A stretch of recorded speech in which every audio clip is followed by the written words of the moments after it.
C'est pas normal qu'une mère ou un père protecteur de son enfant puisse vivre cette horreur. C'est un cauchemar.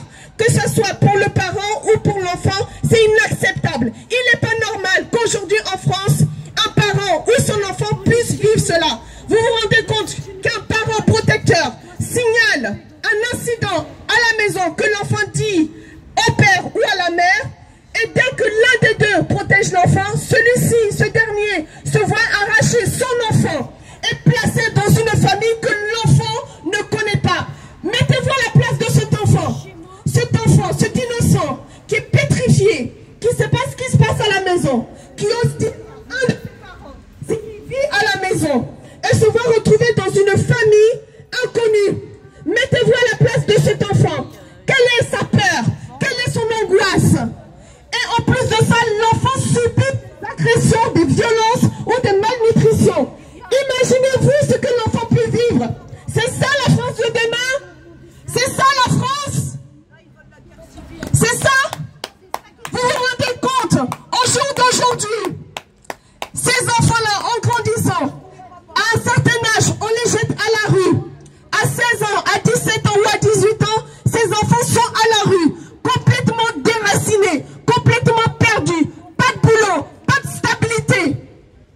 Que deviennent ces enfants? Ils n'ont plus rien à perdre. Ces enfants peuvent être un risque pour vous, pour moi, pour tout le monde. Est-ce que c'est ça la France? C'est ça la France? Les enfants qui signalent des incestes au sein des familles placées, la police qui récolte ces informations, classe les dossiers sans suite. Vous avez des milliers de dossiers enregistrés dans différents postes de police. Les annonces des enfants dans les postes de police. Les policiers, certains policiers prennent les auditions des enfants et n'en font rien. Parfois les dossiers sont classés sans suite. Les parents protecteurs peuvent porter. Les enfants ont lesquels? Quel âge? Tes enfants à toi. Alors, moi j'ai 3 enfants placés. J'ai 3 enfants placés différents dans 3 familles différentes. La première fois qu'ils m'ont arraché mes enfants, la dernière, elle n'avait que 18 mois. Mon fils avait 5 ans. Ma fille n'avait que 8 ans. Mon fils m'avait raconté ce que son père lui faisait subir. Je ne croyais pas. J'ai pris rendez-vous avec un médecin pour vérifier les dires de mes enfants. Le père ne m'a pas laissé le temps de voir cela. Il a fui avec les enfants. J'ai été au poste de police avec mon fils. On m'a mis en cause. Par la suite, on m'a arraché mes enfants, placés dans 3 familles différentes. Vous vous rendez compte? Un enfant de 18 mois, un enfant de 5 ans et un enfant de 8 ans. Et c'est la mère qui est remise en cause. On m'a dit que j'étais complice. Ah oui? Et si j'étais complice, qu'est-ce que je fais au poste de police avec mon enfant? Je me retrouve pendant la première année 6 mois sans voir mes enfants. Je venais juste d'accoucher mon dernier enfant. Elle n'avait que 18 mois, pas péridurale et césarienne, pardon. Je me retrouve sans mes 3 enfants. Mon bébé était placé dans une famille qu'elle ne connaît pas sans ses frères et sœurs. Et j'ai dû rester à la maison 6 mois sans voir mes enfants. L'ASE m'a permis de voir mes 2 filles après 6 mois. Je les ai vues 3 mois. Après, 2 ans après, j'ai toujours pas vu mes filles et je n'ai pas vu mon fils depuis 3 ans. Vous vous rendez compte le cauchemar que j'ai pu subir? Et je me rends compte par la suite que je n'ai pas été la seule à vivre ce cauchemar-là. Vous avez des milliers de parents qui endurent cette difficulté-là. Là, souvent, ils vous donnent un rendez-vous pour voir vos enfants. Vous vous déplacez et quand vous arrivez dans les lieux de rendez-vous, ils vous annulent les rendez-vous sur place.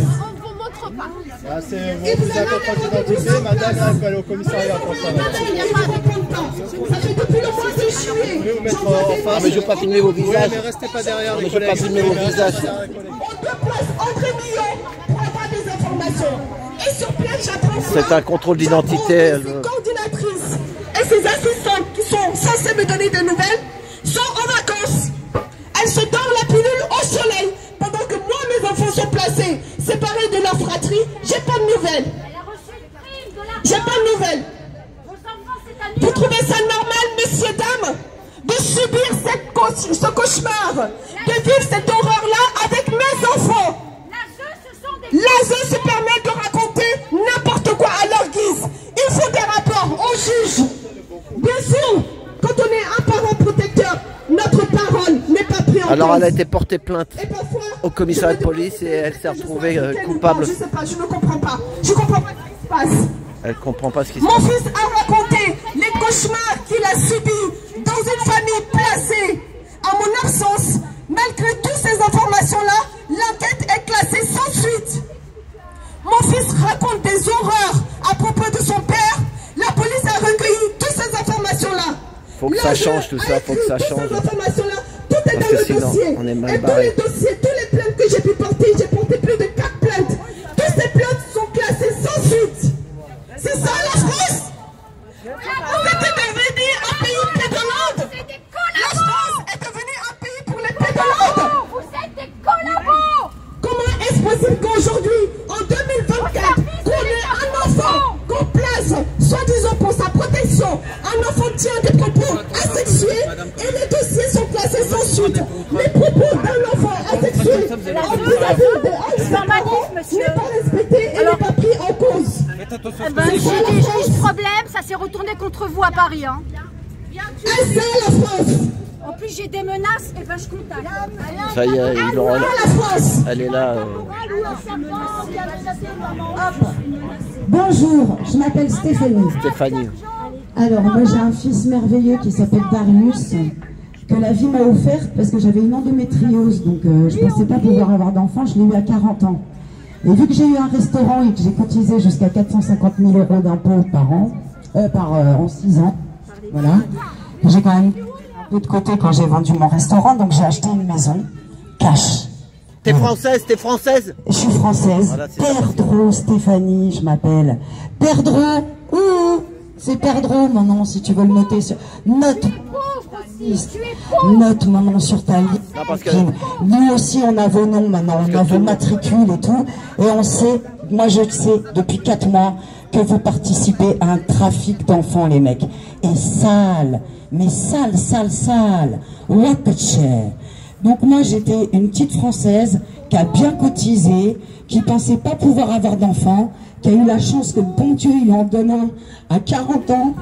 J'avais tout pour l'éduquer, tout, sauf une espèce de saloperie de famille jalouse.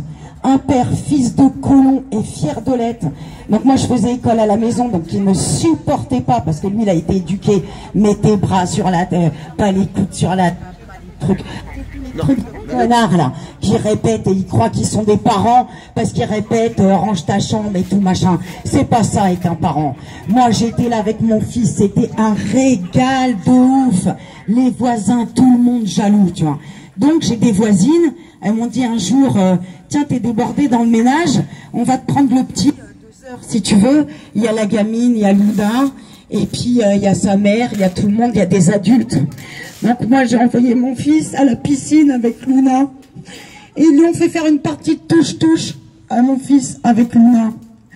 Et donc c'est parti un peu en cacahuète avec les voisins. Et qu'est-ce qui s'est passé? J'ai des charmants gendarmes qui sont venus me voir et qui m'ont dit « Venez porter plainte cet après-midi ». Entendez bien, je vous jure, jusqu'à maintenant, j'arrêterai plus, jusqu'à temps que je crève, je te jure, j'arrête plus de parler, de dire ça. Je vous jure que vous allez me sortir mon fils, bande d'enfoirés de merde, là, qui m'ont donné un rendez-vous pour porter plainte contre une famille pédocriminelle et qui, le matin, ont foulementé mon internement.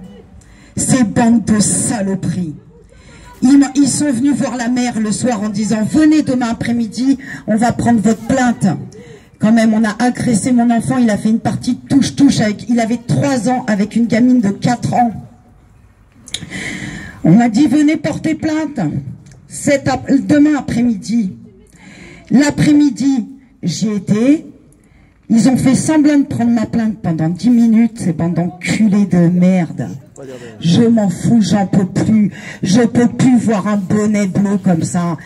Ils m'ont attrapé par le bras là parce que je les ai filmés salement là, une meuf là.